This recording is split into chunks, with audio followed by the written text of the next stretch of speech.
Ladies and gentlemen, recently, Arknights CN has finished their summer Carnival livestream. And we got a bunch of info for Arknights upcoming contents. So, on the 2nd of August, Arknights CN will get a new event, featuring a new limited banner. And judging from previous events, this should become the upcoming 6th anniversary event for us global dwellers. Like I said before, this event features a new limited banner.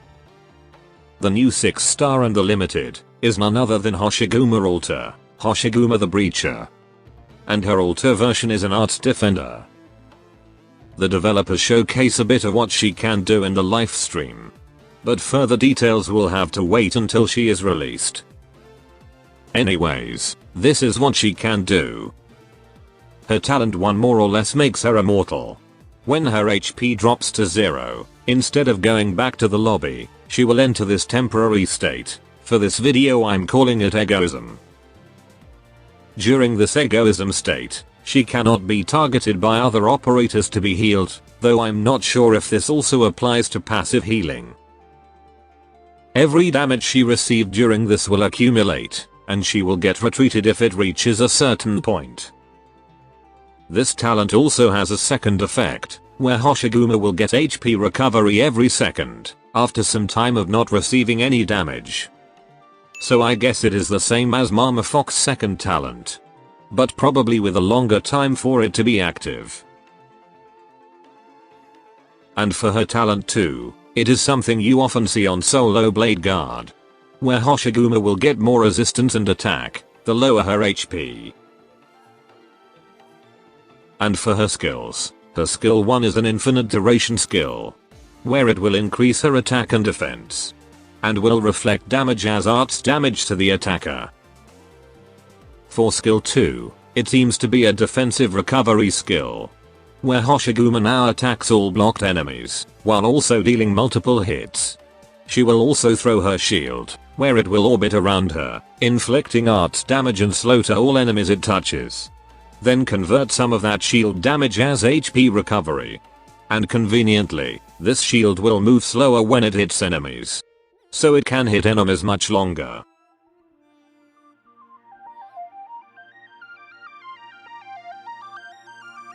Lastly, skill 3 will expand her range, increase max HP and attacks. Now attack multiple enemies, and also deal multiple hits. You can also manually deactivate this skill, and interestingly, when you do this, the effect of this skill will persist, and add some new abilities. And this new state should be indicated by that fire at the edge of her range turning red.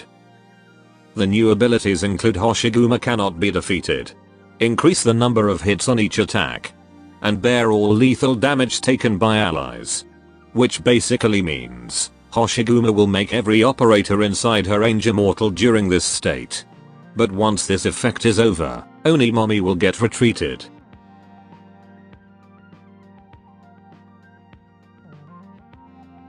Moving on, the standard 6-star beside her is a new character called Heruga. A pop singer idol no doubt, and she is our newest Abjura supporter. The developers have also showcased a bit of her abilities, and here's what she can do. I might get the translation for her a bit wrong though, so make sure to let me know. Anyways, in talent 1 every time she attacks or heals, she will give an operator a bubble. That provides a sanctuary effect. This bubble will break shortly after it gets damaged, but I believe it should be easy for Heruga to spawn it again. And for talent 2, when a bubble breaks, the operator will get some healing. Then for her skills. Skill 1 will increase her attack speed, and when a unit's bubble breaks, grants a bubble to the nearby unit who doesn't have one. For skill 2, increase her target and bubble count. When Heruga heals someone, she will deal AoE arts damage to that unit location. And the damage is based on her healing output. Then, much like Thorns and Typhon, the second activation of this skill will give her an attack bonus, and turn the skill into an infinite duration. And lastly, skill 3 will expand her range, increase attack, reduce attack interval, and increase the sanctuary effect from those bubbles. Additionally, enemies who attack those bubbles will get levitated for a few seconds. And don't you worry if you somehow don't bring ranged operators, because Heruga will inflict arts damage to those floating targets. Next up, the gacha 5-star is someone called Kichise, our newest spread shooter sniper. While the free 5-star is a guy called Matsukiri. Apparently he got a new Vanguard archetype. Then, something limited banner related. Much like the recent limited, you will be given a free Hoshiguma altar if you manage to accumulate 300 pulls. Previous summer limited are also available to spark in the shop, with 3 recent limited should have a rate up in this banner. Additionally, Moist Chen and NTR Knight will get their spark cost reduced from 3 to 200. New operators are not complete without some new skins. 6 new skins are announced, with 4 of them being L2D.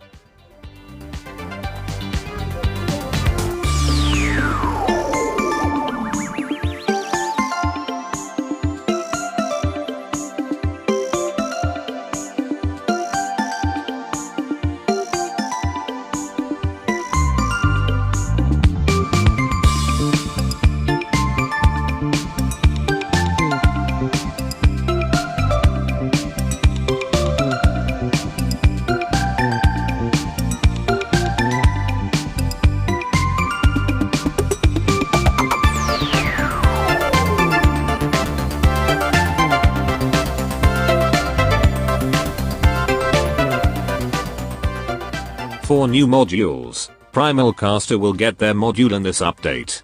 Should have released it sooner for Blaze Altar in Global. Anyways, new operators whose archetype already got a module will get theirs in this update. There's also a second module for Moist Chen, which is a new type of module for spread shooter sniper.